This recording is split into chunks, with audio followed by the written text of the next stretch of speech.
All right. We are recording. So this is the WeVideo little webinar for Ross people.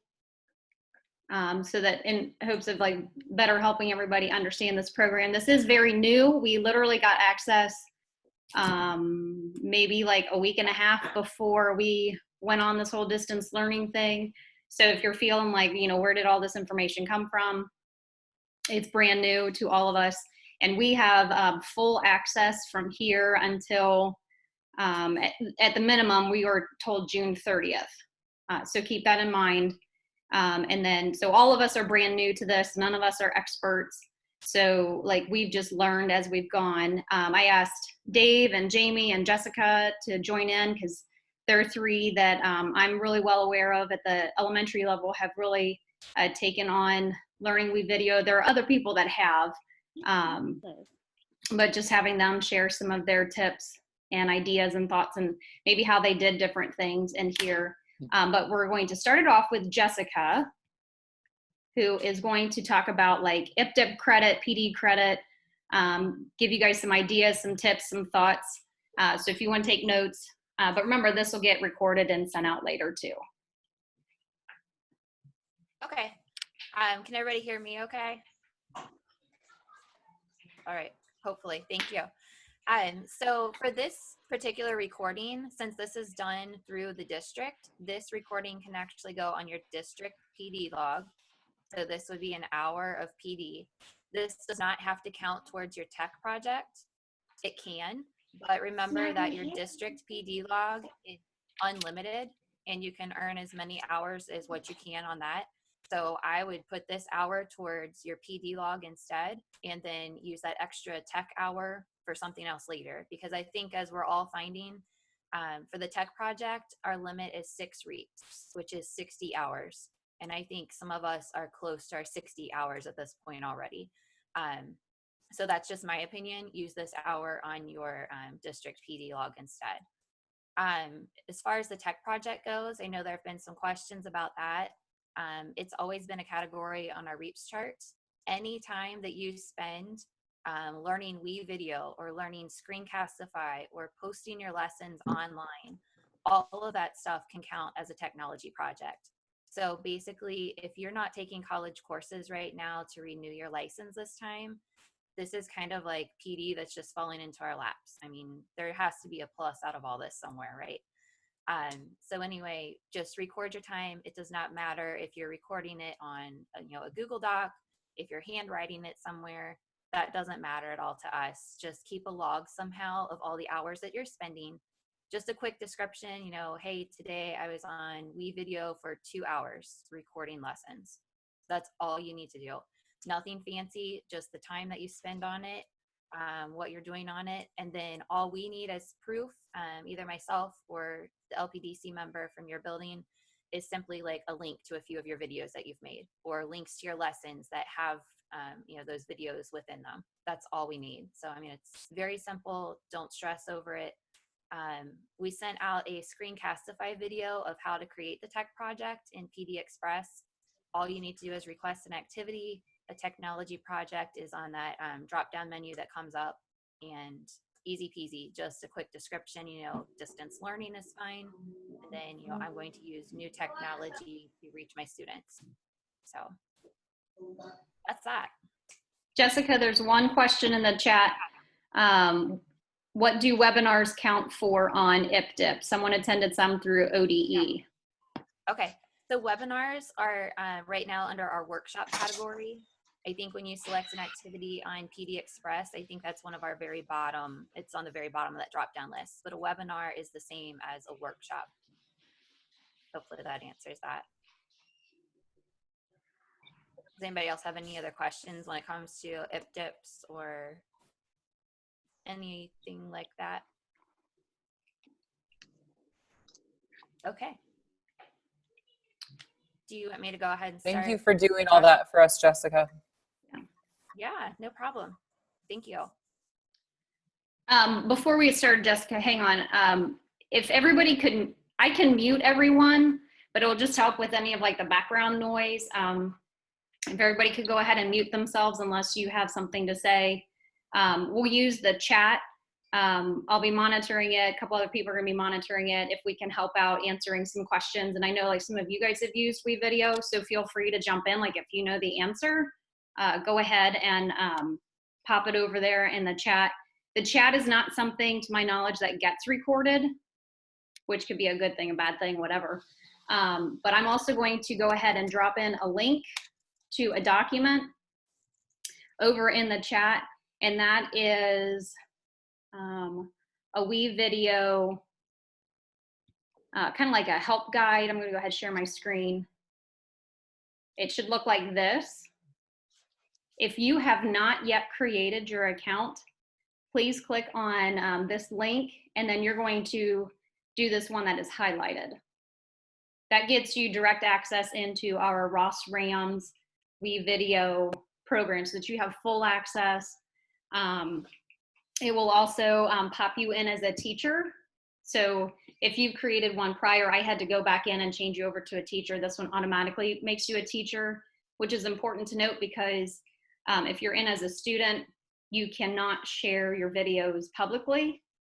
Teachers can, which is good, especially for us at the elementaries who our kids didn't get sent home with Chromebooks and all that. So we have to post our videos so that they can access it off of our Media Center page.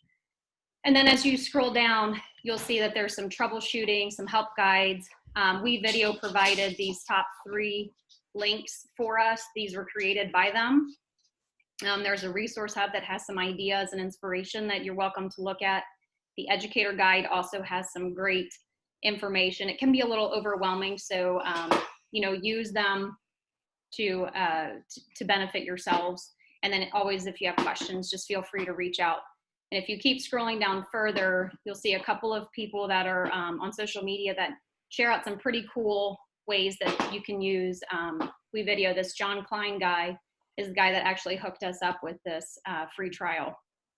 And then when you go down further, if you have questions, these are the people that you can contact at your building to assist you with WeVideo. So that link is over there.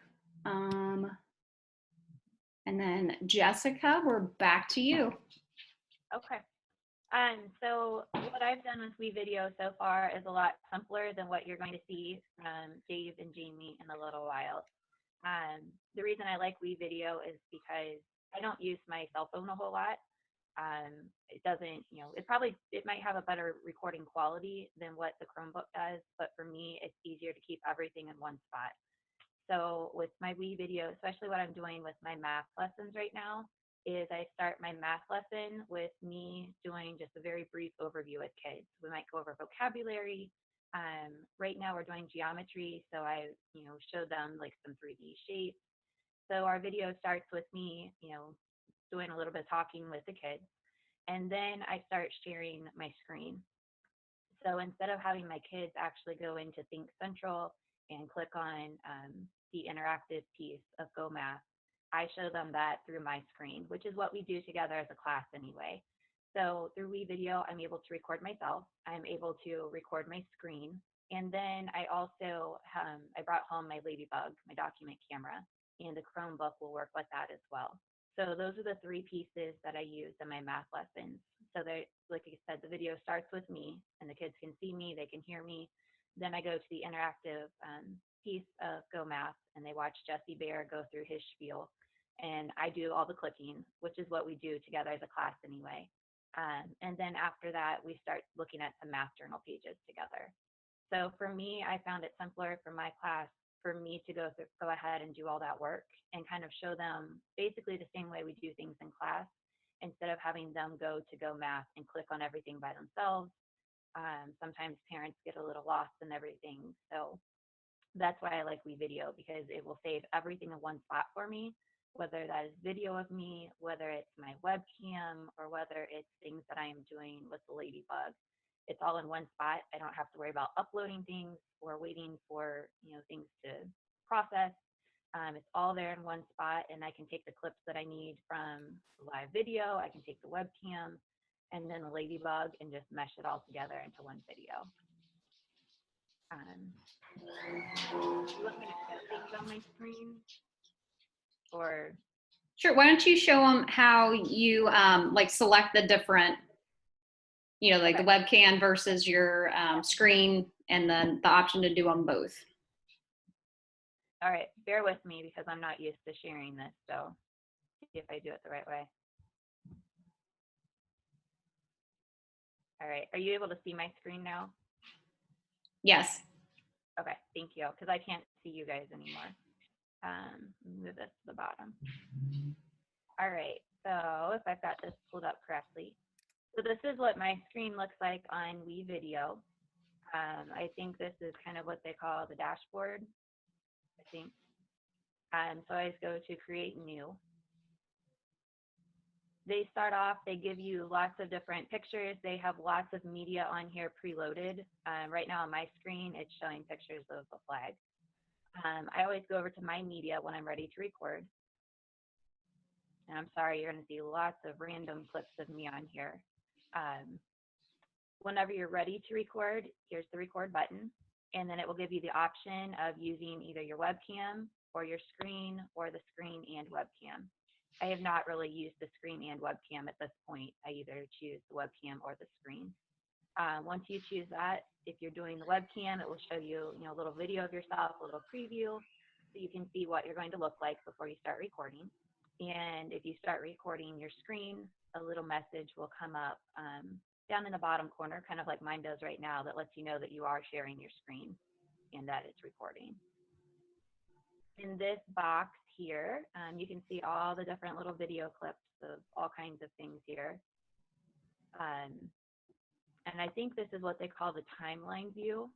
I'm not positive on that, but I think down here where you see like video 2 and video 1, I think that's the timeline. So I can take any clips that I want to. Here's a clip of me starting a math lesson, and I can move this clip down here. And you'll see that over here, it creates a not so flattering little preview of what your video will look like. Then if I want to go ahead and add in like a webcam shot of what I did with the interactive piece of Go Math, I don't know that these two necessarily go together, but I can click on this piece that I can tell is a screen recording, and I can make that go right after the recording of me introducing the lesson. I'm going to make this box go away here. I can shrink this down so that I can see more of my screen.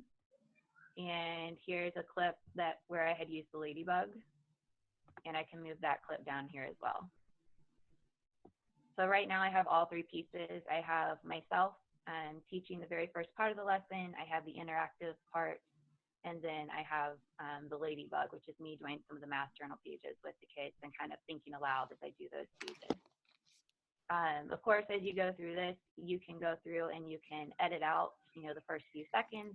Sometimes it takes us a while to kind of get our breaths and, kind of figure out what we're saying to the kids and everything. Sometimes when I'm sharing the screen, there's a little extra, it shows me getting to certain sites and things. You can go through and clip all those things out, and it's very simple to do. Then there's all the extra stuff you can put in, but I'll let one of the guys share that stuff.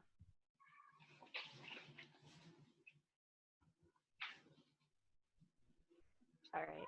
All right. Any questions about what Jessica shared? And then Jessica, you can confirm that when you record inside of WeVideo, it's all right there in that list of your videos, right? That's where it goes.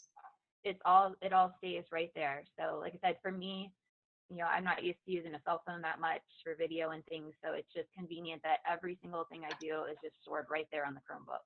It's all in one place. I don't have to go looking for things or worrying about things taking forever to upload. It is just all there in one spot. Okay. All right, I'm not seeing any questions in the chat or any comments or anything. Did anybody want to unmute themselves and ask Jessica a question before we move on to the next one? Sarah Bossy, you want to go first, and then Amy will come to you next.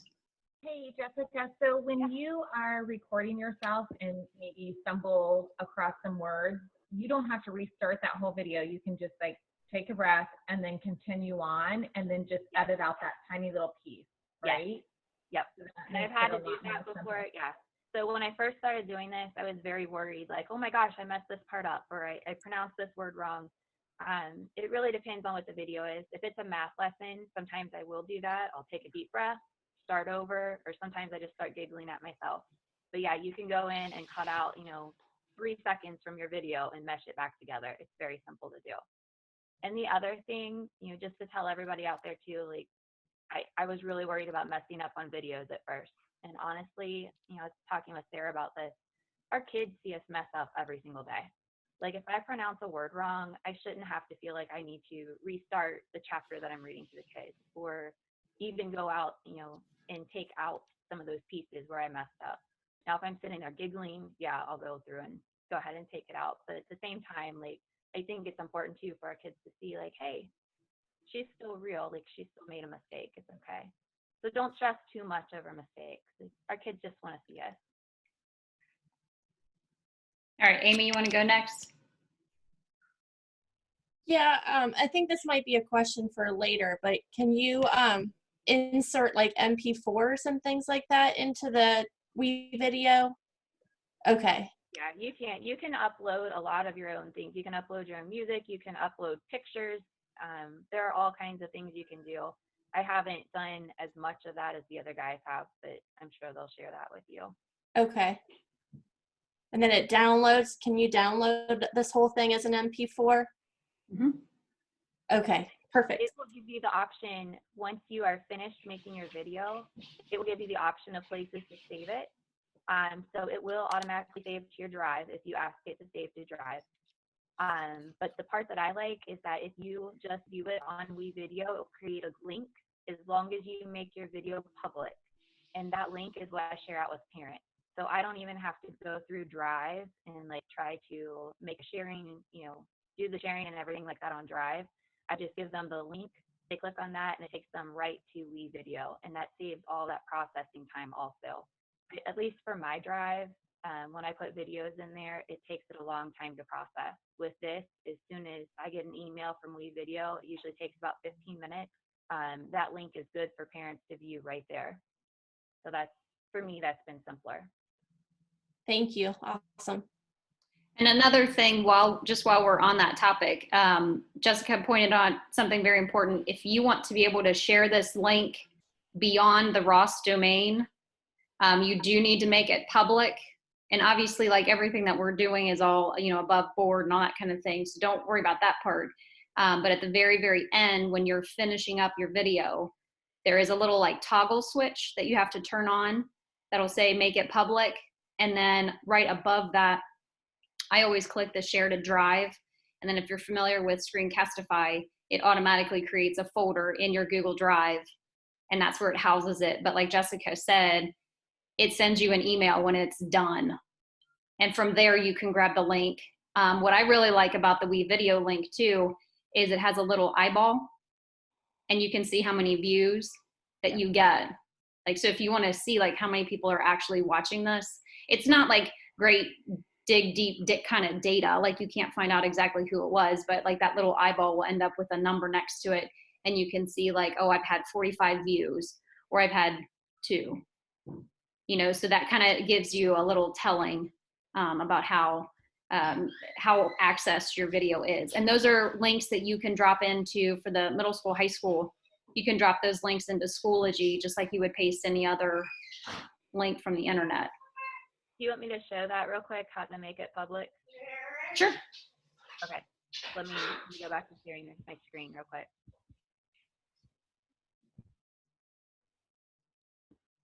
All right, so I'm going to pretend that this little video that I just threw together real quick is done. Are you guys able to see my screen, Sarah? Yes. Okay, thank you. Up here in the top is this blue button that says finish. So once your video is finished, you can give it, a real quick title. I'm just going to type test. And when you click this set button, it's going to show you some different thumbnails. And I know there's a way to change your thumbnail picture. I don't remember how to do that off the top of my head. But anyway, it gives you your different options here. So where it says destination, I always click on Google Drive. That way I know it's going to go to Drive as well. And then here's that little toggle that says make video public. So make sure you click that if you're planning on sharing the link directly from here. After you do that part, we click on export, and then it will tell you that it's working on your video. You don't even have to keep the window open. It just does it automatically. You can go back and start making another video right away, and it will email you when you're done. And I think it's a pretty close correlation to, like, if your video is 5 minutes, I think it'll take at least 5 minutes to get you an email. If it's a 15-minute video, expect to wait like 15 minutes. But then once you get that email, the link is accessible. Any other questions for Jessica? Anyone want to unmute and ask?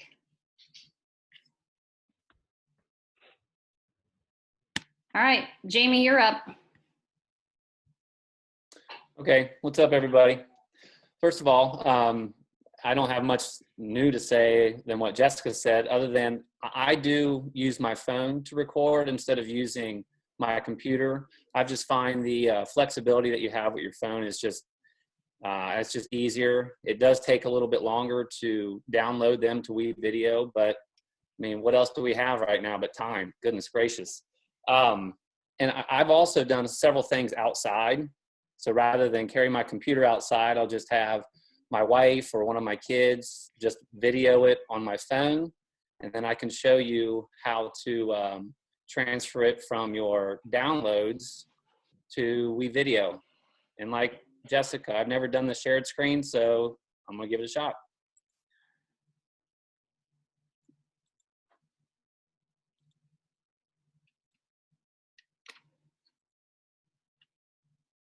Can you see my screen? Yep, you're good. Okay. So when I record something, I airdrop it to my computer and I save it to my downloads, as you can see here. And then when I want to put it into WeVideo,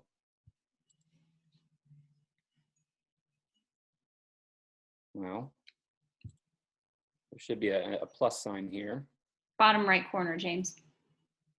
Oh, you know what's blocking it is the screen. There it is. Yeah.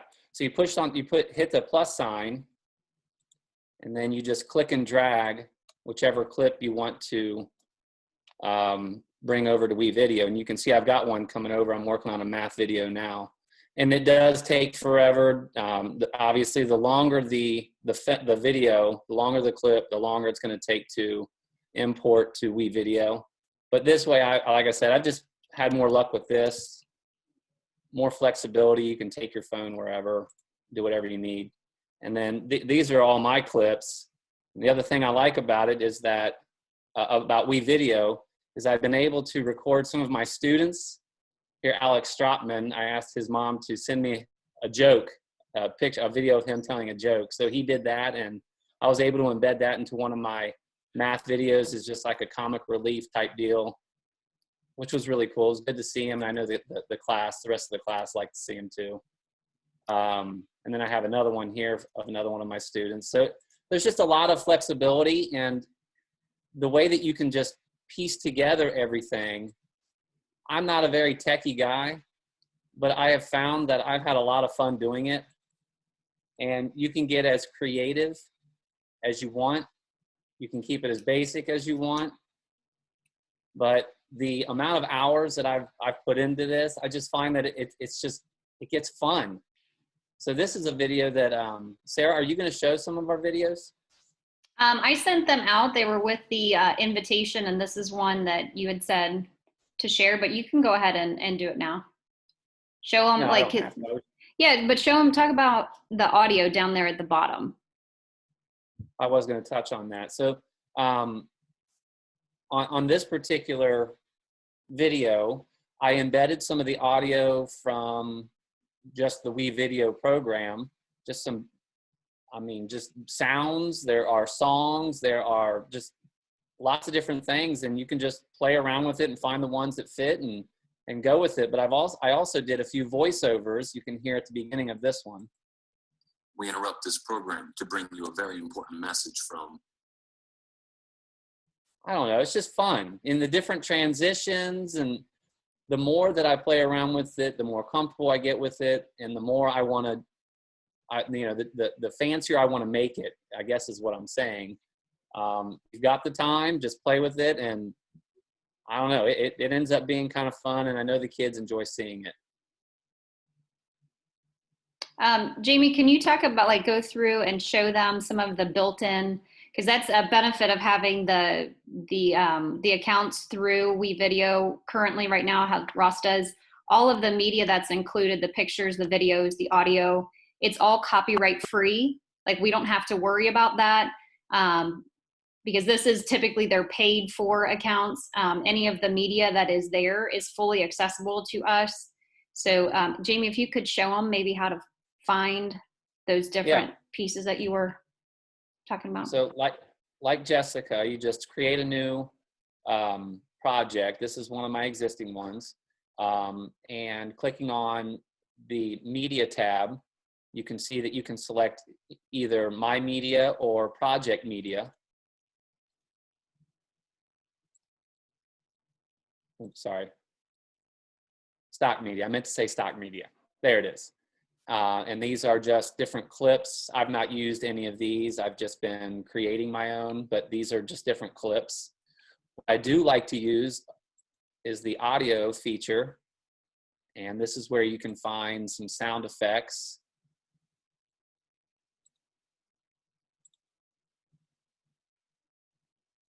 And if you find one that you like, you can just, like the video, click, drag, and drop. And you can see if it's highlighted in red, it's not going to fit. If it's in green, it's a place that it'll fit. And if you stick it there, you can adjust the length of it. You can make it longer, shorter. I've even, dropped two of the same or two different audios next to each other. And like I said, it's just easy because red, good, green is good, red is not good. It's not going to fit. What else have I used? I like using the transitions too. You can just play around with these too until you find something that you like. Click and drag, and again, you'll see green spaces if it's a place that it'll fit in between clips.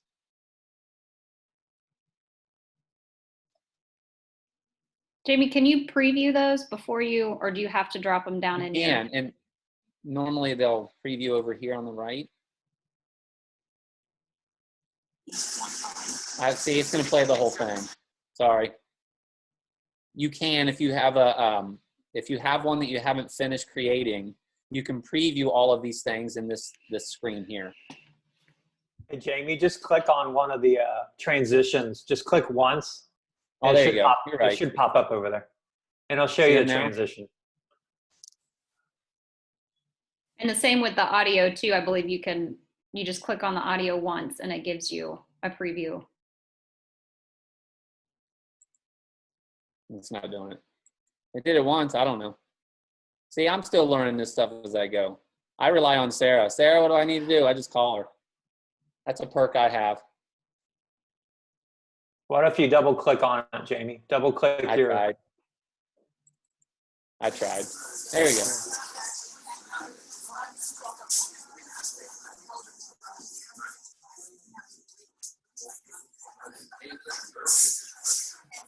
I like the toilet, Dave. Where's the toilet?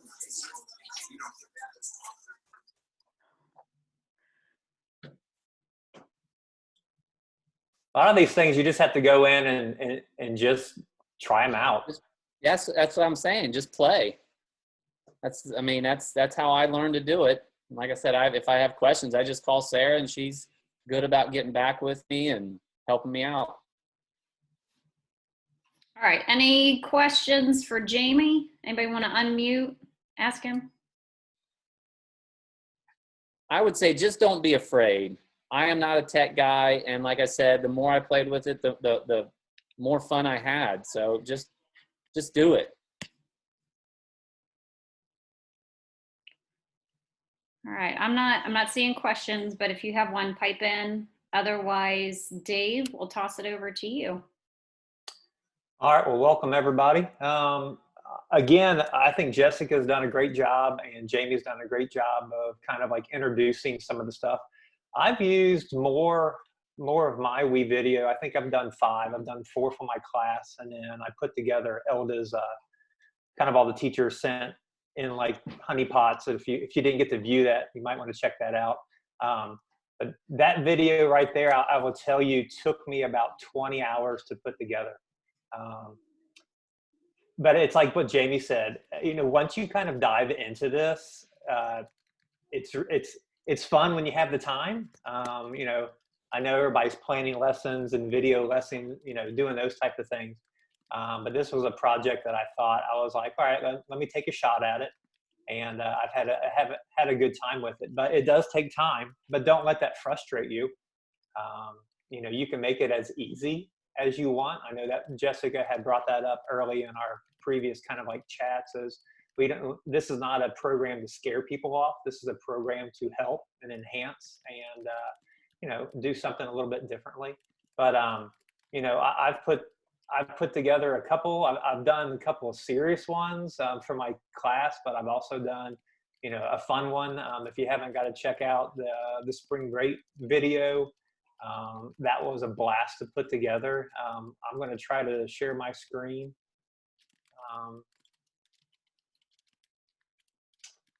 This is the first time I've ever done this, so how about this?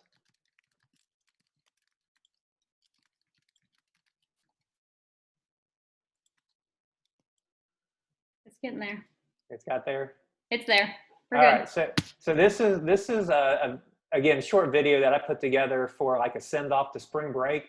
You know, the kids just had 8 days of craziness with almost like the pre-learning of what is expected. So I thought it'd be silly to do something. I had kids share pictures with me of their learning, and so I was like, well, let me kind of start it off, you know, silly, but then kind of get to start sharing what's happening. So at the bottom of my screen, you can see I've actually layered in 3 different videos. Again, you can kind of go in, you can add more. Like if I hit this plus sign down here in the bottom left-hand corner, it'll allow me to add in more tracks if I want to. I just got to, you know, choose which one. I can call it something differently and then add track. I'm not going to do that. But you can see here, this is a text box. So, you know, if I'm trying to add a text box, it took me a while to figure this out. I was trying to figure out how in the world do I get my text in these boxes. You just have to click on the one that you want, kind of drag it down to the bottom, and then double click on it. And then whatever you're going to type, you can just type in here, you know. You know, and then if I hit that, hit save changes, then you can see it's kind of overlaid because I've got two different video boxes going on. So there's the one that I just created. And again, if I don't want it, I can get rid of it. Not that big of a deal. It's just like any other adding. But this is, again, I'll just kind of show you a short part of it. So that's me doing a voiceover.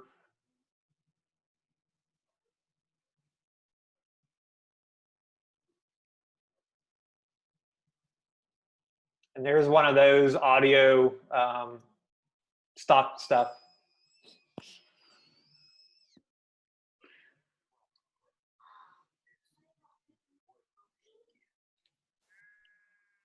So that was actually off of the internet.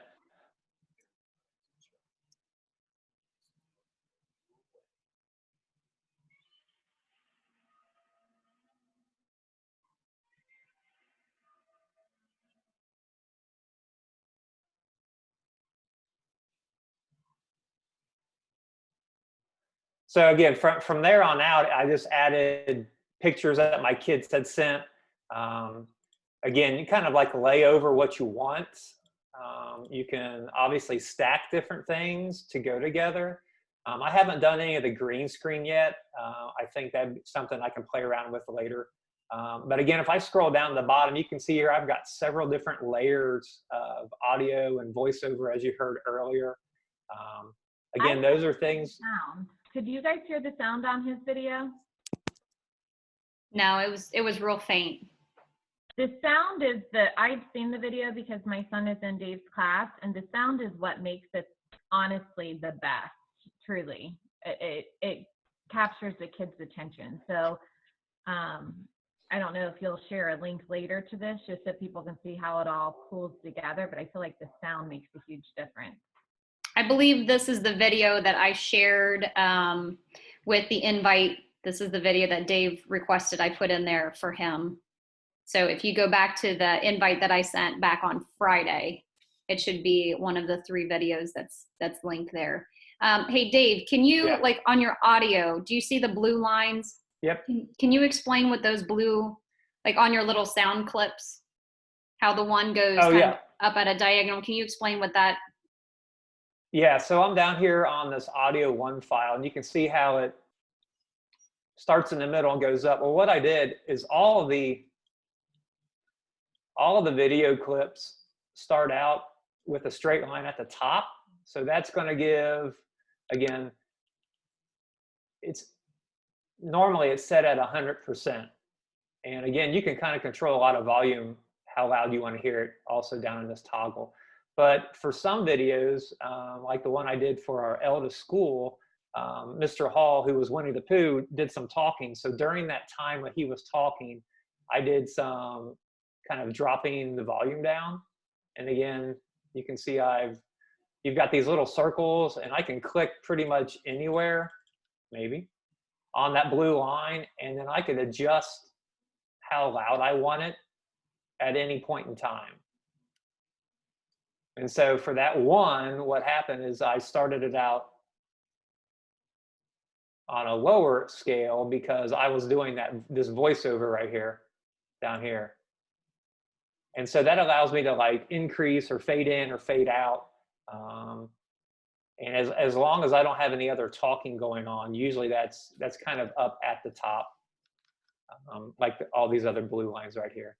But again, like if I go down this audio file, and let's say during this time I wanted it to start out low, you can see I create a dot, and it automatically like raises it to my next point. But again, you really can't mess anything up. And that's where just going in and diving in and adding things, like Jamie said, he does a little bit differently of adding things in. I put everything on my Google Drive, just create a folder. Like when all the teachers sent me their videos for the ELDA video, I just had them send it to my email, downloaded it to my Google, and then from there kind of uploaded it. Jessica actually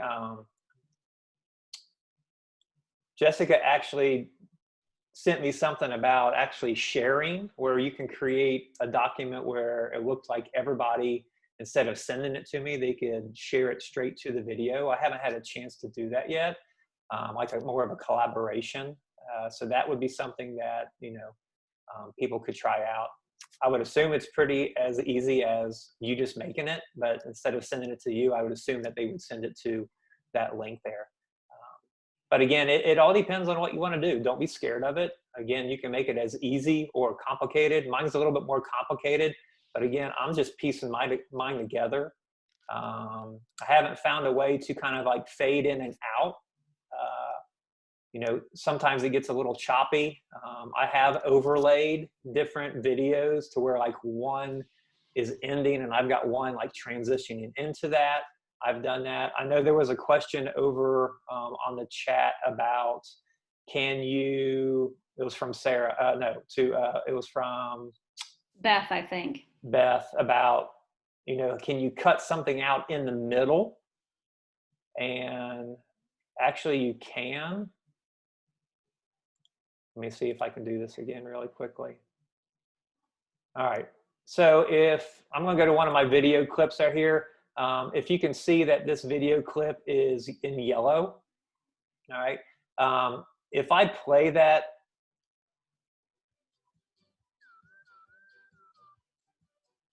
so I played it a little bit, and if you see at the top, you have this blue box, and it's got a pair of scissors. Let's say I didn't want this first part, I could hit the scissors, and it would actually turn this first part into its own box. And then I could actually continue playing this and stop it and hit the scissors button again, and I would get a third box right here, and I could move any one of those boxes out, or I could delete that. I had to do that with one of our teacher videos where they actually were videoing their honeypot, and they actually stayed there for about 9 seconds. And so I went in and I cut out about 5 seconds of that, and then I just stuck the two pieces that I wanted together, and it was pretty seamless for doing that. So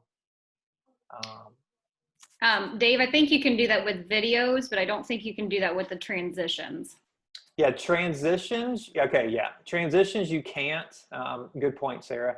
But videos you can. I know you can do it with audio. I've cut different pieces of audios that I like. Maybe I need to again. Maybe I wanted to extend it apart where I like the sound of that, so I go in and kind of chop up different things. Now I know why editors of music and film get paid the big bucks, because it does take a lot of time. But again, please don't let that scare you. Once your media is in your projects, you have it forever. Like, so if I accidentally got rid of a song or a clip, I just go find it back in my media and re-drop it in. So it's not anything you've got to worry about. Hey, I've lost it, I can't find it. It is in there. I've downloaded music and sound clips from the internet. I just add it to my iTunes and then I drop it in there. It's like some of the songs that I've used, I don't have in my iTunes account, but I just go out and download them and then add them to my iTunes, and then from there I can download them. So again, it's anything that you want or think, you can do. So. Hey, Dave, when you cut apart a video, does that affect your original clip, or is that only the chunk that's down there at the bottom? It's only the chunk that's at the bottom. And so, like, I'll give you an example. When I sent out the ELDA media, there was actually two teachers I did not get a video from, and they sent it later. So I had to go back and insert that. So again, that kind of, for me, that kind of threw off a little bit of the music part. So again, you have to go in and adjust different things. And then once I did that, it actually created a new finished product. So I had to kind of reshare that out. So it doesn't take the place of your first video. It actually creates a second video. But again, that's not that big of a deal to do that, because you have most of it there. You're just kind of inserting that one piece. Thanks. Anybody have any questions to ask Dave? Anne, you want to go ahead and ask? Anne, hang on, Anne, you're muted. There Anne, we go. there you go. Hey. Just a question on copyright laws. I know what I've been doing is I've had the online math book in my background. Is there a copyright law that we have with Go Math that we can't have this? I actually looked them up. They have a disclaimer on their website, Think Central. So this would cover Science Fusion, Go Math, and it's actually all of Houghton Mifflin, or Houghton Mifflin, however you want to say it. And they have a disclaimer out there that if we have already purchased, like we have the online version, elementary, you guys have the workbooks, things like that, that we are allowed to use their materials and share it out. They have a whole disclaimer out there for that. I know that you'd probably want to check into some of your publishers as far as that goes. I know middle high school, it might be less of a concern because the vast majority of your stuff is online anyway. Elementary teachers, because we're sharing it out through public links for the most part. It may be something that you check out. Another thing to note is when you want to go find free music, if you can't find it in WeVideo, YouTube has an entire collection of copyright-free music, clips, sound effects, and all that kind of stuff. It's in YouTube somewhere. I've not personally accessed it, but I know that it's there, and it's supposedly a huge library. And then there are also some websites that share out. There's one called bensound.com, and a lot of those are just little tiny clips, but those are all copyright-free music if you wanted to focus on that. I would say that the videos that I've created, which is very minimal, I've been happy with and just used what WeVideo had, because the whole going out, finding it, bringing it in, it was a bit much for me at first. So I just stuck to what they had and I made do with it. But that's a good question, Anne. And there's a huge selection that WeVideo offers. Mm-hmm. Anyone else questions for Dave? I'm not seeing any. Can I share green screen real quick? Yes, would you? Because you did it fantastic, and I hope you add in the little, like your little, like what you considered an oopsie. I hope you. Oh, that's on the video. Yeah. Perfect. So just for heads up, if anyone tries the green screen, you can technically use any color background behind you, but I found that bright blue works the best for me. I tried doing it just with the walls of my house, but what happens is that as you're trying to adjust the color, my skin color is fairly light, and so it was actually taking the color of my face out as well. So it was creating a very creepy video. So do be cautious with that. Like, even though it tells you you can use any color background, a bright blue or a bright green still usually works the best. What I found when I was trying to do my video is I was trying to sit at the beach and do a read aloud for the kids. But I forgot that any color is going to go away also, not just the background. So I was trying to read a Pete the Cat book, and I had my bright blue poster board behind me. And so as I was doing the green screen, Pete was kind of drowning in the ocean because he kept blending into the background too. So just keep that in mind, learn from my mistake. So for that video, I had to turn off the green screen during the storybook part, which is an edit you can do afterwards. You know, I didn't have to go back and reread or do anything like that. I just simply had to turn off the beach and then turn it back on at the end. And I used it as a learning point for the kids, teachable moment that, hey, you know, Pete was drowning in the ocean. I didn't think that was okay, so I had to turn the beach off and turn it back on. But if anybody tries the green screen, bright blue seemed to work the best for me. But of course, you know, the walls in my house are all, you know, beige colored. So if you have a different wall that you can use, it might help too. That's all. Save somebody some time. Any questions? Jess, can you show us how to do the green screen on your computer? Like, can you share your screen with us and show us how? Yeah, I can try. Give me a second here to get it back on.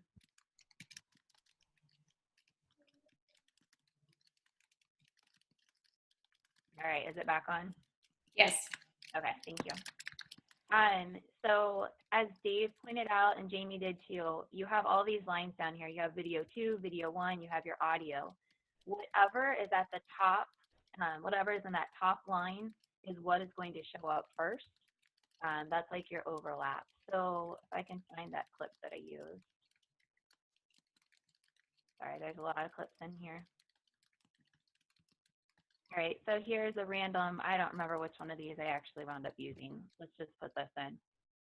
So here's the clip of me. I'm sitting in front of, this is actually blue paper, like our rolls of paper from Elba. One of the days I went in, I grabbed some of that and I put that up on my wall. So then for video 2, this is where you can pick your background. So I went to stock media. I typed in beach or ocean or something like that. Here we go. And then I put this clip up above the clip of me reading. And I want to make them both the same size. So now when I click on the clip of me, you can see right now, here's your preview over here on the right side. Right now, all it's showing is just the beach. And you can hear my voice on it, of course. So I think if you click on the video of you doing the recording, you come over to one of these buttons. Here we go. It's called color keying. Oh, hold on. I need my video to be showing here. I didn't fool with this enough to make it work. I'm trying to get my video to show up here instead of the beach right now. Move it to the side. Whenever you come over to color keying, it wants you to select the color to take away. So when you click on this little, I guess it's like a dropper, Yeah. I can come over here and click on my video somewhere. There we go. And I can choose what color to take away. And I think if you move, I only did this one time. I'm sorry. It's not. Do you click mask, Jessica? Maybe it is. Ooh, that masked it really well, didn't it? And sometimes it depended on right where I clicked in the picture. Like it was kind of picky with the color. So maybe I didn't click in the very correct spot here. Let me try this again. If I click closer. Ooh. Yeah, that was different too, isn't it? Basically, there we go. It's starting to come back. So basically, you have to kind of fiddle with these bars here and get somewhat the look that you want. I know that's not perfect, but if you save the changes and then you put your background here, and I show that I want that to take the place of that color. You guys did an awesome job. It's still not showing up. Try putting the beach in video 1 and yourself on video 2. See if you flip flop them. I'm pretty sure, I thought you had to overlap. Maybe I am doing that wrong. There you go, you're right. Because I think it's whatever is the video on the very, very top is the one that's going to be like in front. So it would have been like you were sitting behind the beach. Gotcha. Like layers like that. Gotcha. In my mind, I had it backwards because I'm thinking whenever you try to add text and things, your text needs to go on top of the background. But yeah, there you go. So you can take out one color and you can put the background behind you then. So yeah, Sarah's right. You need your video on top and the background on the bottom. But then for this one, I added audio of like the beach sounds behind me. I turned the beach sound down while I was talking, and then I could turn it back up when I wasn't talking to create that. But like the guy said, like the more you fiddle around with it, the easier it becomes. And that wasn't a very good example of it, but there's so many different things you can do, and it does get easier the more you do it. That looks awesome, Jessica. I think my problem was I was trying to like use my walls behind me and not like something, you know what I mean? Like more of a solid color, not this wall. This wall has a bunch of stuff on it, but like, I just don't think my walls were a good color for it. So thank you. That's awesome. Any other questions, comments? Sorry, I wasn't able to. Oh.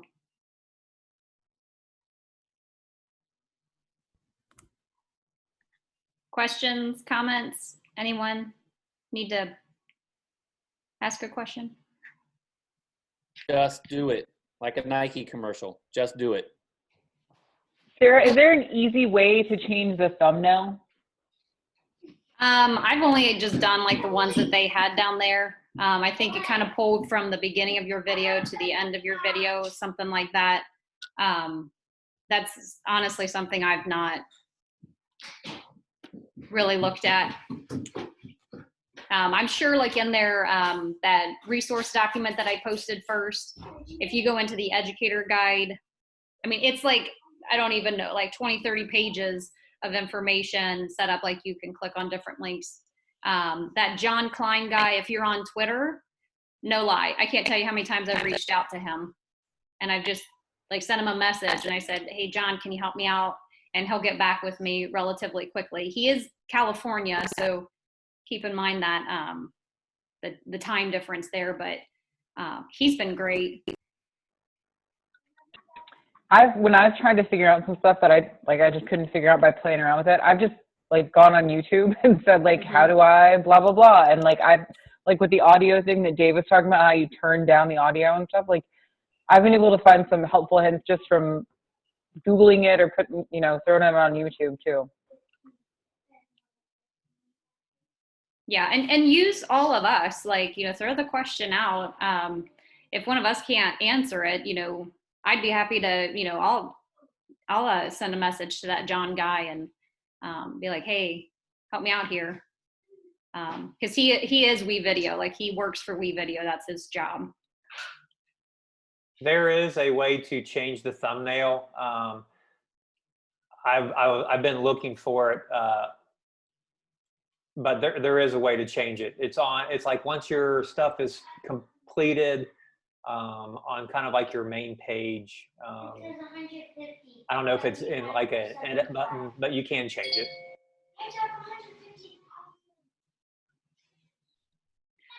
All right, we just hit 12 o'clock. Any last minute questions, thoughts?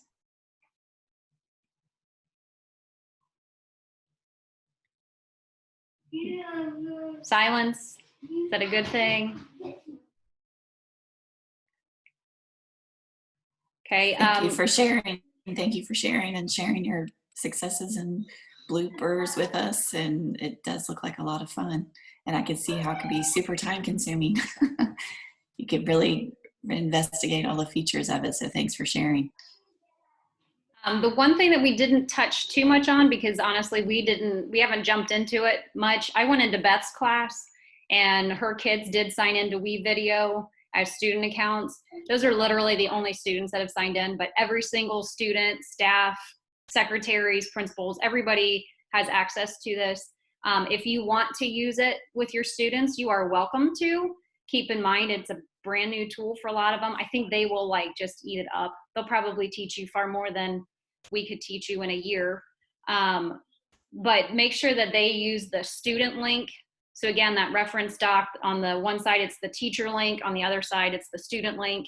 And then for middle school, high school, all of your students, after they create their account, I do have WeVideo linked in TLH and rossrams.me, not only just for you as a staff member, but also for your students. That's a real quick way for them to access WeVideo. The big thing that I have found is that students cannot share their videos publicly, which is probably a good thing, but they can save it to Drive and then share it back to you however you want to do it. It's an option. It's pretty awesome. So keep those kinds of things in mind, but remember, it's a brand new tool for most of them. So don't just expect them to know how to do it. You know, some kind of guidance might be helpful for them as well. Brandy, are you talking about like the video of this, or like one of the other teachers' videos that they've shared? I think we shared that out through that email in that invitation link. Okay. All of those videos are out there anyway. Like we've shared them out, like I've said, on Twitter, through Final Forms, all that. You are welcome to show. I mean, I shouldn't speak for Dave and Jamie and Jessica, but do any of you guys have problems if they showed their students examples? No, not at all. Okay. Because I thought this was very helpful, the way you guys, showed everything. I thought, oh, the kids could watch this and learn how to do it too. But yeah. And if you go to WeVideo, they do have a lot built in that you can also share. Like they have some like almost like little tutorials that can teach the kids how to do stuff. Beth, did any of your students ever check that out during that? It was like an indoor recess day. Did they play around with it? Did they ever say anything about it or not? I think we started it, like a couple days before the I think like quarantine. 2 days. 2 days. Yeah, so I think they might have like looked around at it that one day that we first set it up, but I don't think anybody like had a chance to do anything with it, to be honest. And Beth teaches 3rd grade, so middle school, high school, your kids could totally tackle it. One thing different that students are versus adults is that students are a little bit more fearless, which can get them in trouble at times. But, obviously for, I teach 2nd grades. I don't know. I know Beth is 3rd grade. It's not that much too big of a difference. But again, it's just diving in to this. Again, we're all just kind of like touching the surface of this. But with the way the technology is, like Sarah said, they're probably about 10 times better than we are already at this stuff. And again, this kind of goes into, you know, video editing and, you know, software development and audio engineering, you know, so a lot of kids might, my gosh, take this on as more of a project for themselves to learn. What a great way to allow kids to learn something new. They'll probably learn it quicker than we do. But, you know, you just sometimes have to act like a kid and dive in there. You can't really mess any of this up. That's what, you know, that's what I had to get over. It's like Jessica was saying, like, you know, she made some, you know, videos. I think the first couple of videos I did to send out to my kids, every time I messed up, I stopped and recorded and redid it again and redid it again. You know, my first video, again, I think, you know, probably was about 5, 6, 7 hours of doing. But that was because I wanted to be perfect. And as Jessica said, you know, in the classroom, we're not perfect. We make mistakes, and that's what makes us human and real. So keep that in mind. But I think it's a good tool for kids to be able to have access to, but obviously with a lot of guidance.